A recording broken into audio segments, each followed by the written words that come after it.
నా పేరు ఎం రమాదేవి అండి. నేను గుంటూరు గవర్నమెంట్ హాస్పిటల్లో కాంట్రాక్ట్ స్టాఫ్ నర్స్గా వర్క్ చేస్తున్నాను గత 6 ఇయర్స్ నుంచి. కాంట్రాక్ట్ స్టాఫ్ నర్సెస్కి ఉన్న ప్రాబ్లమ్స్, మిగిలిన అన్ని డిపార్ట్మెంట్లో కాంట్రాక్ట్ ఎంప్లాయీస్ పడుతున్న బాధలు గత 10-15 సంవత్సరాల నుంచి గవర్నమెంట్కి రిప్రజెంటేషన్స్ ఇవ్వడం జరుగుతుంది. కానీ ఏ రోజు కూడా మేము అనేవాళ్ళం ఉన్నామని గుర్తించలేదు. మా వైపు కన్నెత్తి కూడా చూడట్లేదు.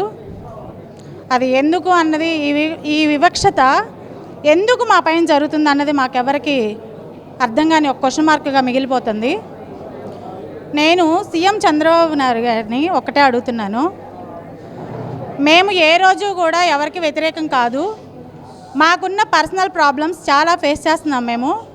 అవన్నీ గవర్నమెంట్కి ఎలా చేరవేయాలి అంటే మాకుంది ఒక మీడియా సపోర్టే. మేము ఏ ధర్నాలకి, ఏ రాస్తారోకోలకి రాలేం పరిస్థితి. పేషెంట్ల మధ్యలో మమ్మల్ని కట్టేస్తారు.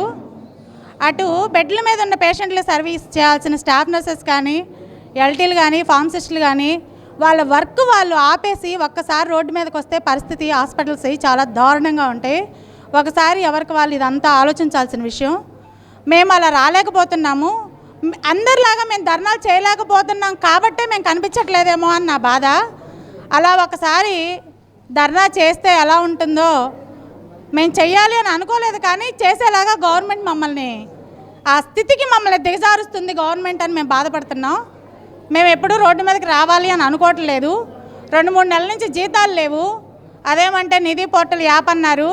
ఆ యాప్లో ఏ ప్రాబ్లం ఉందో మాకైతే తెలియదు. కానీ మా డీటెయిల్స్ ఇంతవరకు యాప్లో అవ్వలేదు. మాకు శాలరీస్ రావట్లేదు. చాలామంది కాంట్రాక్ట్ స్టాఫ్ నర్సెస్ చాలా జీతాలతో ఈఎంఐలు కట్టుకోలేక, ఇంటిని పోషించుకోలేక బాధపడుతున్న వాళ్ళు ఉన్నారు. ఇలా 2-3 నెలలు శాలరీస్ ఆపేస్తే వాళ్ళ పరిస్థితి ఏందో నాకు అర్థం కావట్లేదు. ఒకసారి మేమందరం కూడా మనుషులమే, మాకు ఫ్యామిలీస్ ఉన్నాయి, గుర్తించాలి. ఇంకొక విషయం సీఎం సార్, నేను డైరెక్ట్గా మిమ్మల్ని ఒక క్వశ్చన్ అడగాలని ఎప్పటి నుంచో నా మనసులో భేదిస్తుంది. ఎప్పుడు మీరు స్టేజ్ మీద ఉన్న 2-3 కనండి, మీ పిల్లలకి మాది భరోసా అని చెప్తున్నారు.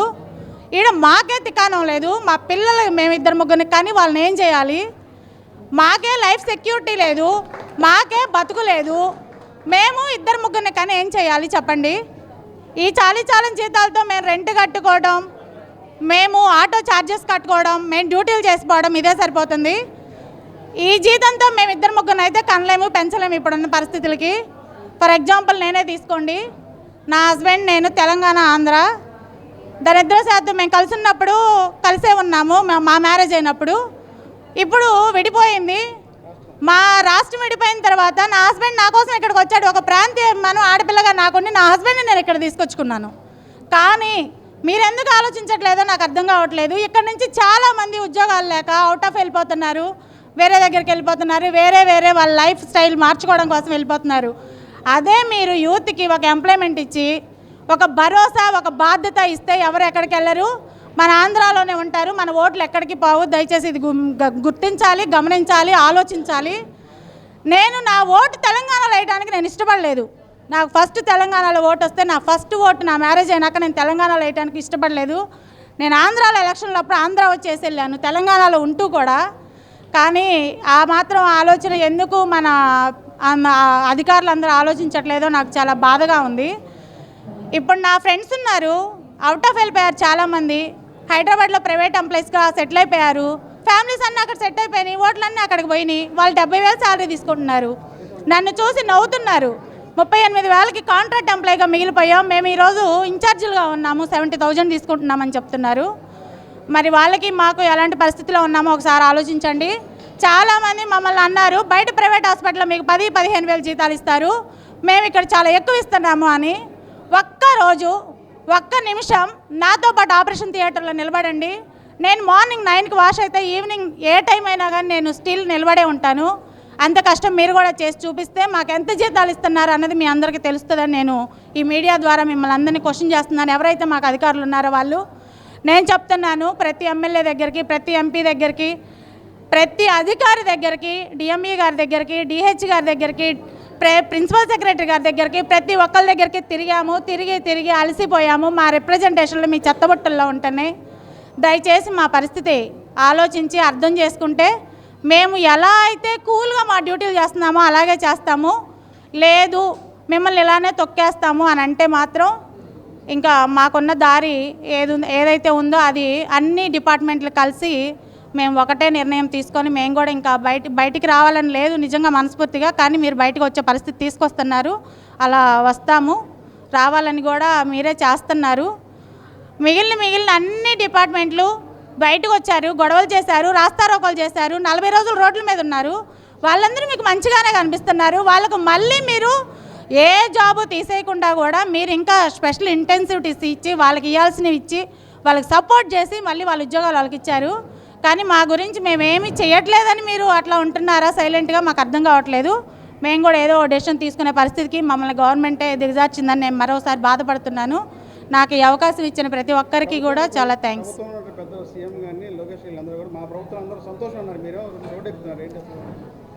మేము ఏ రోజు రోడ్డు ఎక్కలేదు సార్. కోవిడ్ టైం నుంచి ఈ రోజు వరకు మా ఫ్యామిలీస్ని వదిలేసాం. మాకు ఉద్యోగం ఉంటే చాలనుకున్నాం. మేము వేరే రాష్ట్ర కోడళ్ళమై కూడా ఈ రాష్ట్రం కూతుర్లయ్యి ఇక్కడ కాంట్రాక్ట్ జాబ్ అయినా సరే చాలు అనుకొని 11 సంవత్సరాల నుంచి ఇక్కడే ఉన్నాం వెళ్ళిపోకుండా. ఎందుకు? ఏదో ఒక రోజు మేము రెగ్యులర్ కాకపోతామా, ఏదో ఒక రోజు మా బతుకులు మారకపోతాయా అన్న ఆశతో బతుకుతున్నాం మేము. కానీ నేను ఎప్పుడు నా చేతకంతనని చెప్పుకోలేక మా సీఎం సార్కి ఒక్కడే కొడుకు మన లోకేష్ అన్న, నేను కూడా అందుకే ఒక్కడనే కన్నానని ఏదో పైకి కవర్ చేసుకుంటూ చెప్పుకుంటూ ఉంటాను. కానీ అది కాదు అసలు విషయం.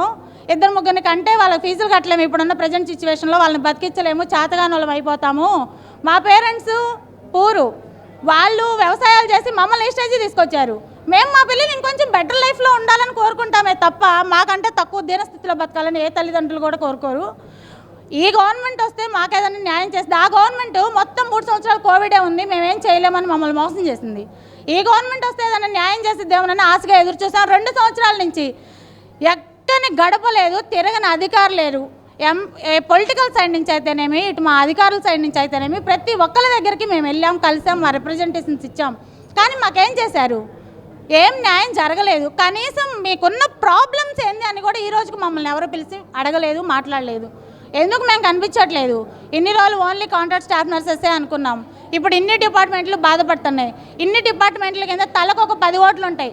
అమ్మ, నాన్న, అత్త, మామ, ఆడబిడ్డలు, తోడుకోడళ్ళు, అన్నలు, తమ్ముళ్ళు, అక్కలు, చెల్లెళ్ళు, ఇవన్నీ మీకు యూజ్ అయ్యే ఓట్లే. దయచేసి ఇది ఒకసారి గమనించాలి. అన్ని డిపార్ట్మెంట్లు కలిస్తే ఎలా ఉంటుందో కూడా ఒకసారి చూపించాలి అని అంటే ఇప్పుడు జస్ట్ ఓన్లీ ప్రతి జిల్లాలో లీడ్ చేస్తున్న లీడర్స్ మాత్రమే ఇక్కడ గ్యాదర్ అయ్యారు.